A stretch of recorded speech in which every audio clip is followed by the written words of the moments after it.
Good morning, everyone. Good morning, good morning. If you're just getting on the line, we're happy to have you here. And I'm just going to have everyone mute themselves. You can either do that on your phone by hitting the mute button, or if you do *6, that will also mute you. I'm excited to be talking about the topic today. And I have so much I want to share that I'm going to get started right now. Initially, I thought that I wasn't going to have enough to fill up 30 minutes.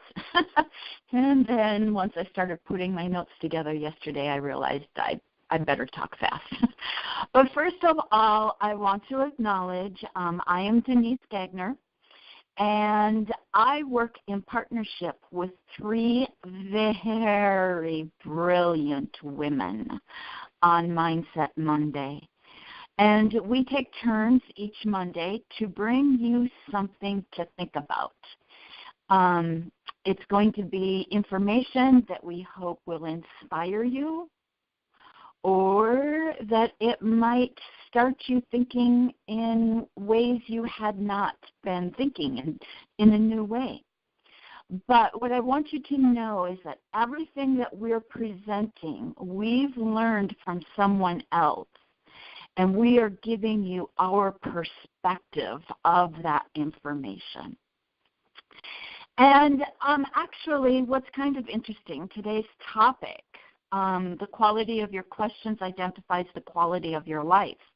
The interesting thing is that I had been talking about this for years, and then all of a sudden one day I was listening to YouTube videos for inspiration, and lo and behold, Tony Robbins said the very same thing. And I thought to myself, how dare he steal that from me? Which I'm sure sometime in years prior I probably heard him say it and loved it so much I started repeating it over and over again until I thought it was my own idea.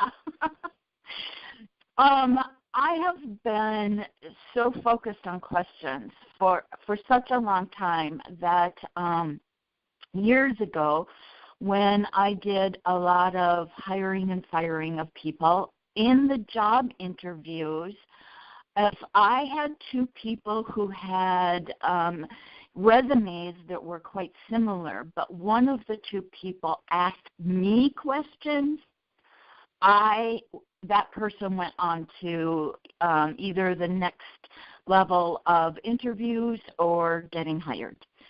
If I had somebody with an outstanding resume who did not ask me any questions, they weren't an option, because I wanted to know that they were interested in my business.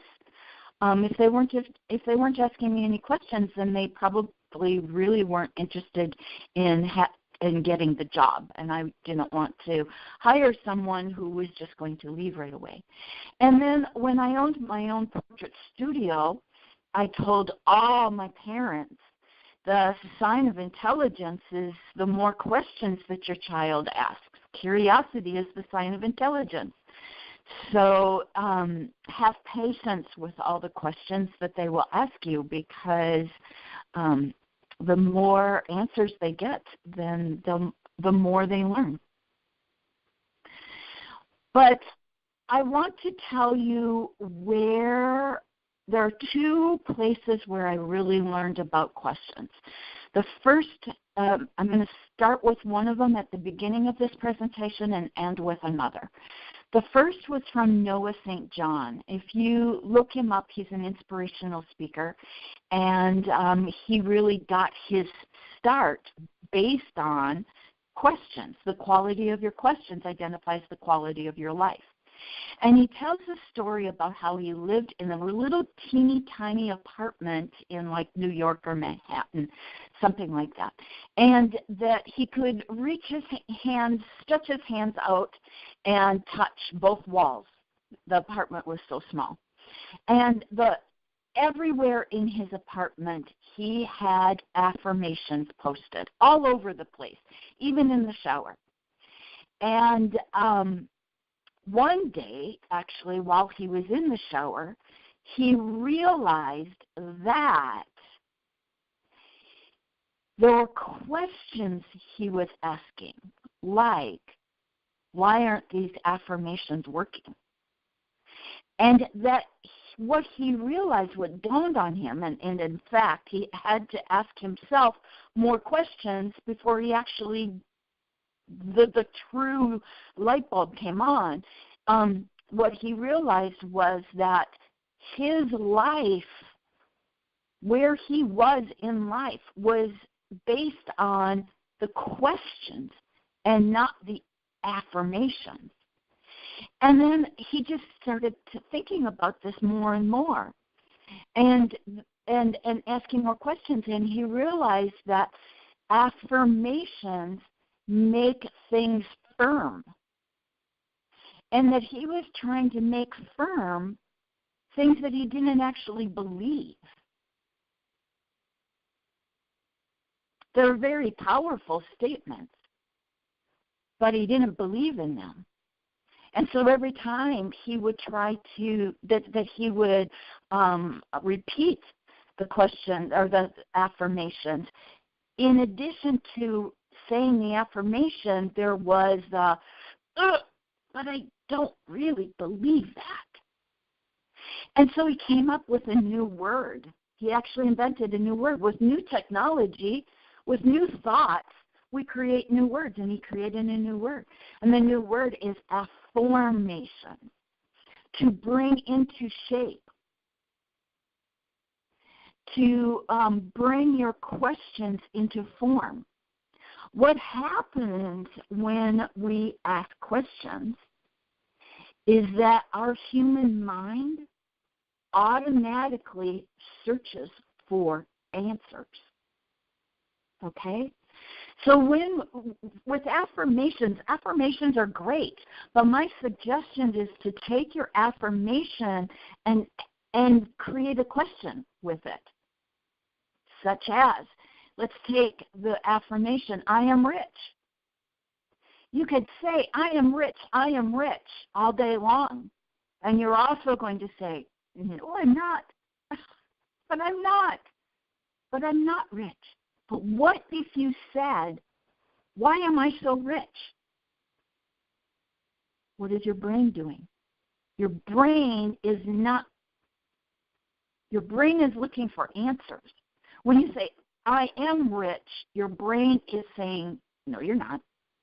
When you say, why am I so rich? Your brain is going to go start looking for answers.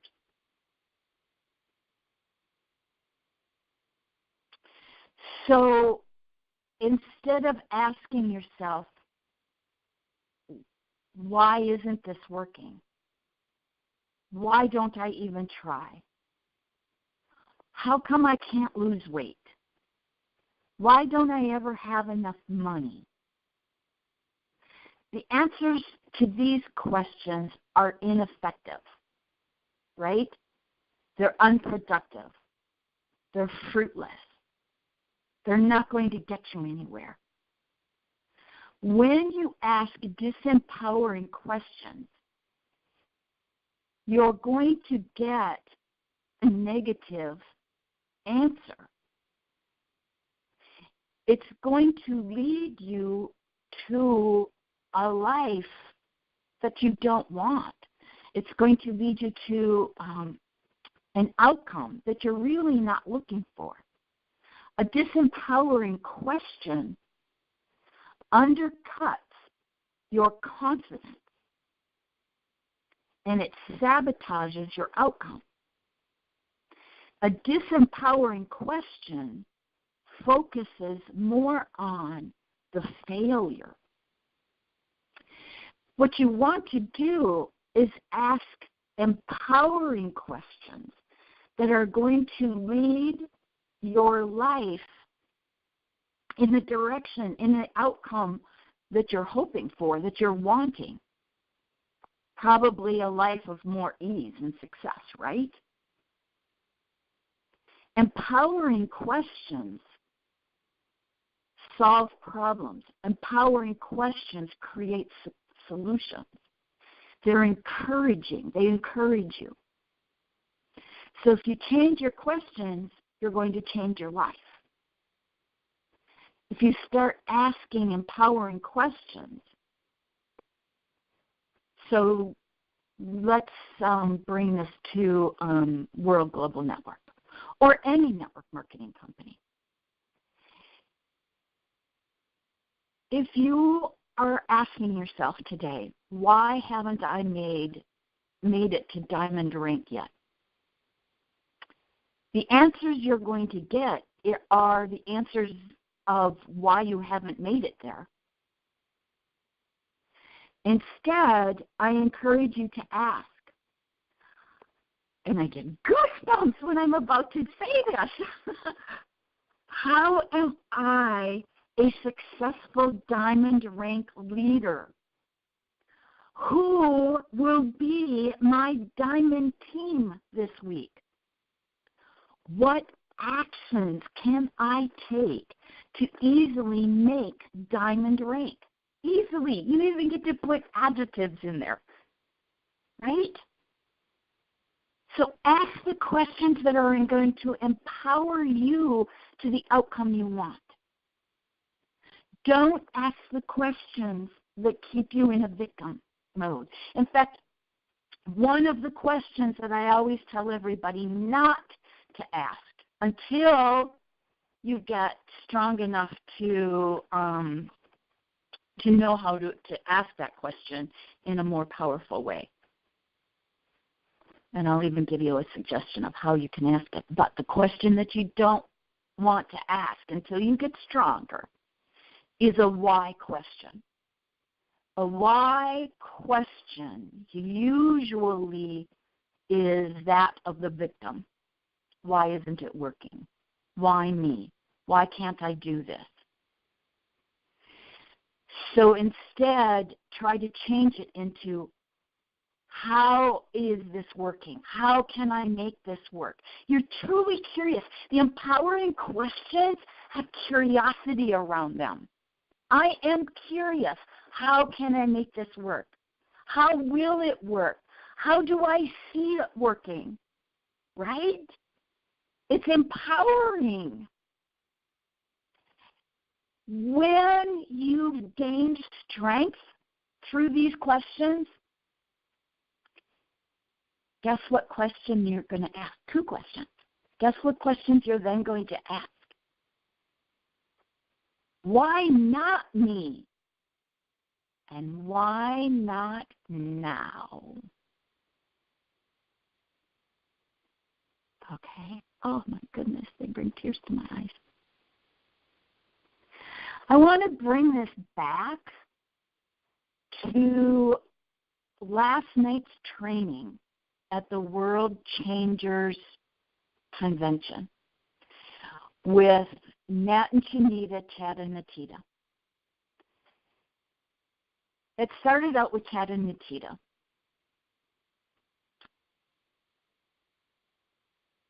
And they did training, and some of us have heard this before. Their training last night revolved around questions, even though they didn't quite say that. And 3 of the questions they said is that people are going to ask us, do I like what she's doing to me? Could I do what she is doing to me? And would I want to do what she's doing to me, to my family and friends? And they talked about getting to know someone when you first meet someone. And what questions can you ask them to learn more about them? And there's an acronym. It's called FORM. Ask them about their family. Ask them about their occupation.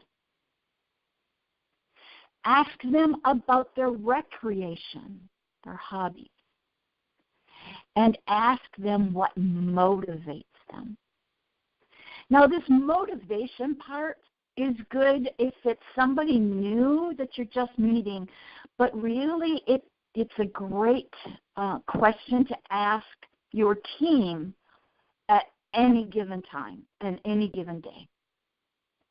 And one of the questions I like is, if you woke up tomorrow morning debt-free and with $1 million in your bank account, what would you do? Based on the answer that someone might give you, it's going to tell you what's important to that person, what motivates that person. That's a very quality question. Okay? You don't want to ask dead-end questions like, do you want to join, and what did you like? You might ask, are you open to taking a look? Are you interested in looking at additional streams of income? Would you be curious about a new revenue stream? That's something that you might ask a chiropractor. Or a suggestion that Nat and Chinita said last night was, would you prefer the Biozen pack or the Helo pack? And then when they answer, what did you like about it? You'd notice that you're truly curious. What did you like? And then I liked this. I thought this was interesting. Do you want to save money or make money? And they gave a whole, it was a short explanation, but they gave an explanation about that. So I encourage that if you can watch the replay, you should. And then when you're reaching out to someone and inviting them, you're going to ask, is this a good time? A good time to talk? Can we talk? Is this a good time to talk? Are you married to what you're doing? And if I send you a 3-minute video, when could you watch it? And when you get the answer, you then say, okay, can we put this on my calendar? Because I have a busy schedule. You're always asking for the next appointment. And then you follow up, and you're going to ask, maybe, what did you like about it? Again, you don't want to ask, did you like it? Or what did you like? What did you, a yes or no. You don't want to ask a yes or no question. And then another thing I like to do is I like to say very specific things, like, isn't it interesting how this can affect our lives? Isn't it interesting how we can monitor our loved ones?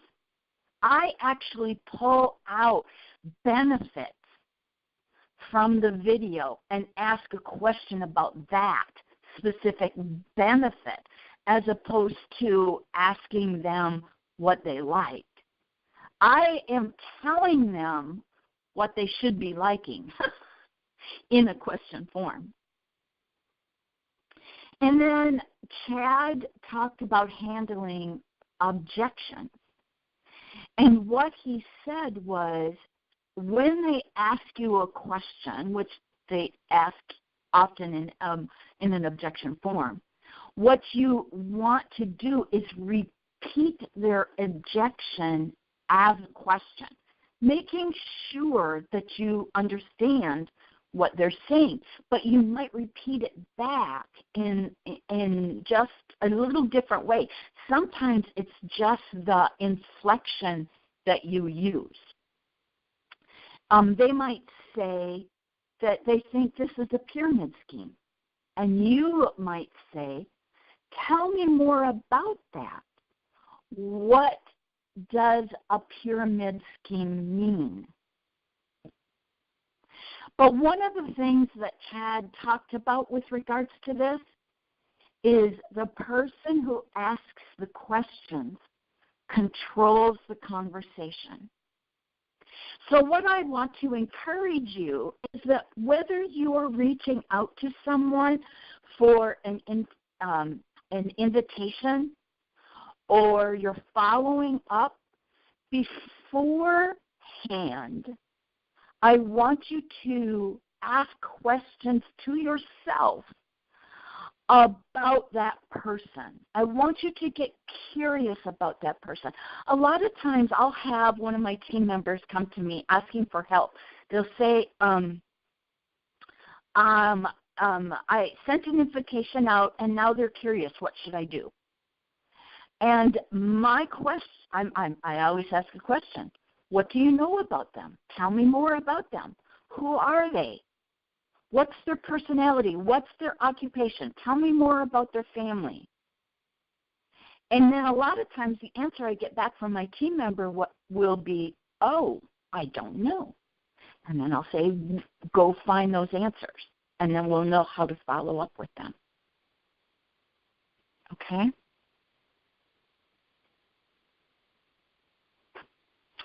Another question that Chad asked last night, and I see some of this within the Hilo.life. Notice that with Hilo.life, when somebody gets started, what's the first thing we do?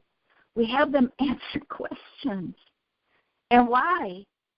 So we can better identify how to coach them, how to move them, how to manage them, how to establish their success. And one of them is, I actually am not sure if this is one, but are you in the business for big success or small success? You might not actually answer that question, but you're going to ask questions to identify why are you in the business? What is it? What is your goals? What is your anticipation?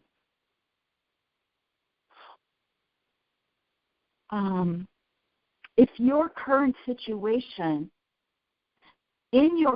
situation, how long would it take for you to get to your life goals?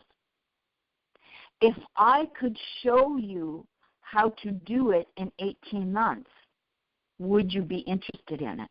Would you be interested? That was one of the suggestions that Chad had last night.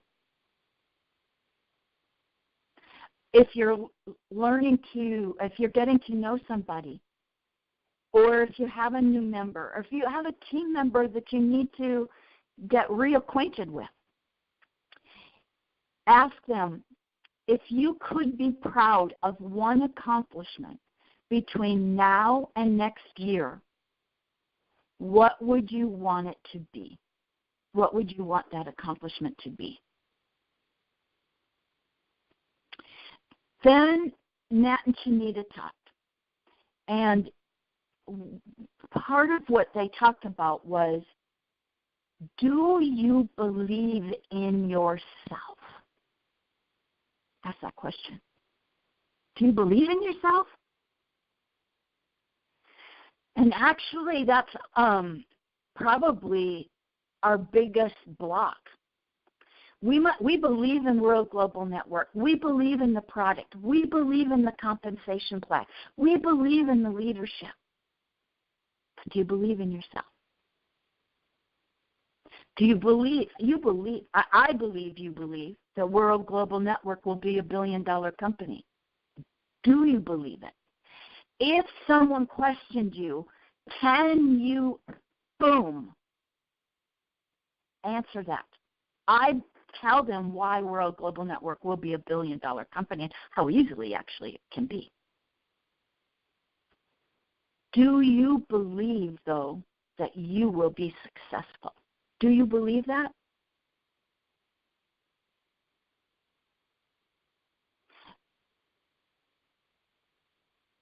The question isn't, can you be successful? The question isn't, can you become a diamond? The question is, will you do it? Will you take and do the effort? Oh, I'm getting goosebumps again.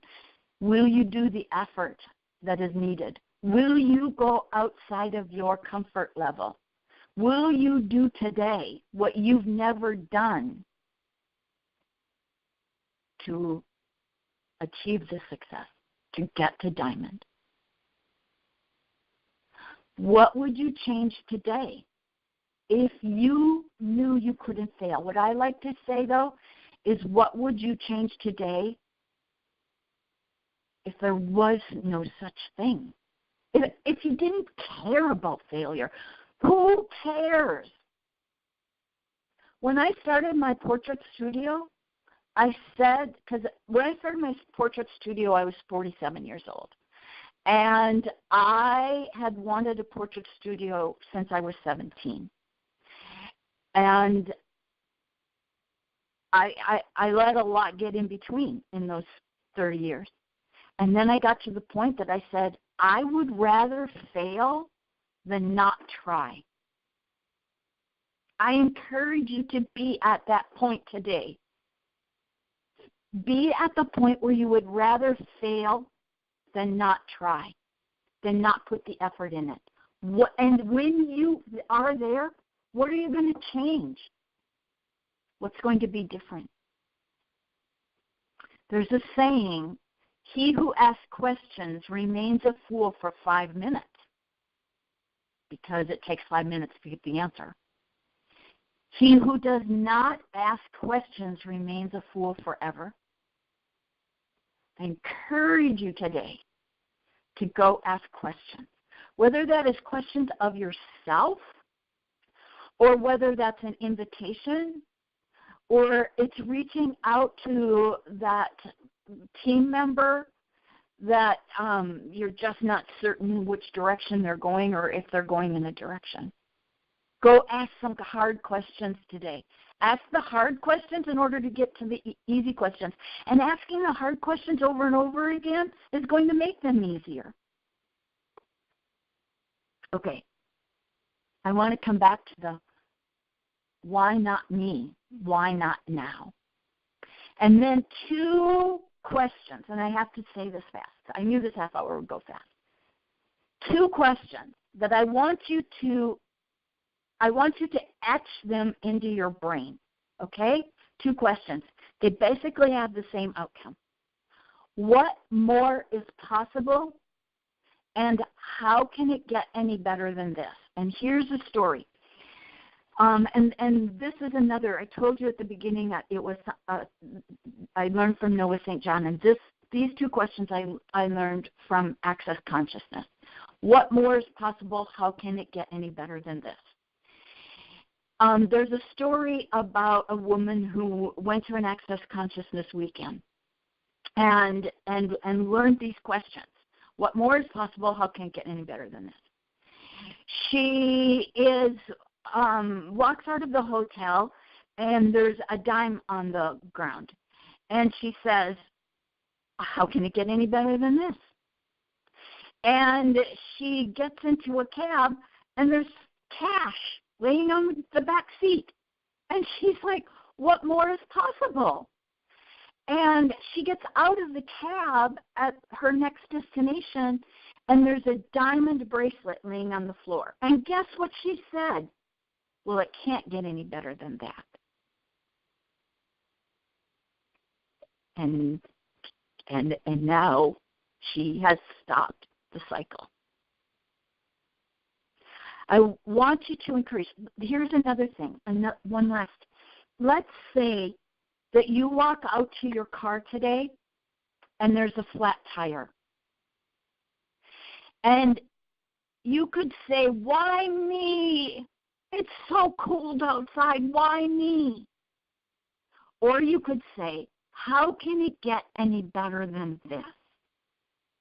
And a stranger comes to you and says, do you need some help? And that stranger ends up being your next diamond, your next president millionaire. What if that was possible? The quality of your questions identifies the quality of your life. And with that, I'm going to wrap it up. I encourage everybody to go out there and ask some great questions. Thank you for being here today. We'll be back next Monday at the same time, same place. Have a great week. Thank you.